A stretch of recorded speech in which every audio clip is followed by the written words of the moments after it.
দারুল উলুম দেওবন্দ সেই ইস্তিফতার জবাব দিয়েছে। ইন্টারনেটের মধ্যেও সে ফতোয়াটি আছে, কারো যদি মনে হয় আপনি সেটা দেখে নিতে পারেন সেখান থেকে।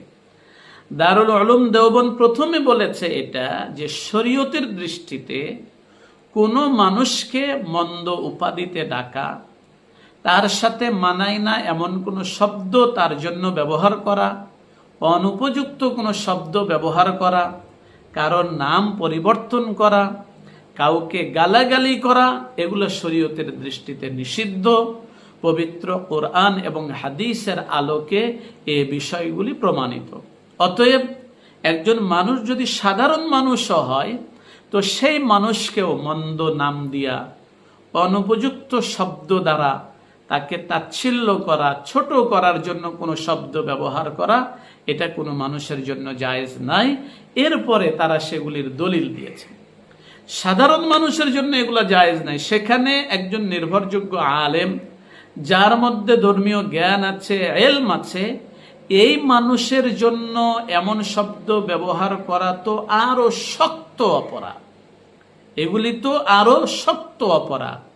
বিশেষত কোনো মানুষ যদি ইলমের কারণে ওই মানুষটাকে তাচ্ছিল্য করতে চায়, জ্ঞানের কারণে যদি তাকে তাচ্ছিল্য করতে চায়, তাহলে যেই মানুষটা করবে সেই মানুষের ব্যাপারে ভয় হয়, আশঙ্কা হয়, সে ক্রমান্বয়ে কুফরি করে ফেলে কিনা, তার দ্বারা কুফরি সংগঠিত হয়ে যায় কিনা, এই ভয় তার থেকে করা যায়।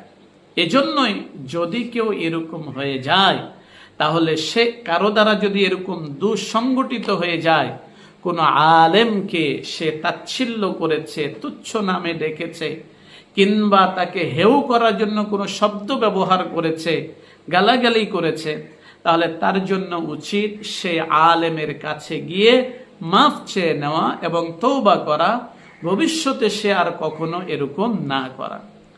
মানুষগুলির উচিত তাকে বোঝানো, বোঝানোর পরেও যদি সে জেদ ধরে বসে থাকে, গুঁড়া হয়ে বসে থাকে, কথা যদি শুনতে না চায়, মানতে না চায়, তাহলে তার সাথে সম্পর্ক রাখার ব্যাপারে সতর্কতা রাখা, ক্ষেত্র বিশেষে তার থেকে দূরত্ব বজায় রাখা, এভাবে তারা ফতোয়া দিয়েছেন এবং তার রেফারেন্স দলিল তারা দিয়েছেন।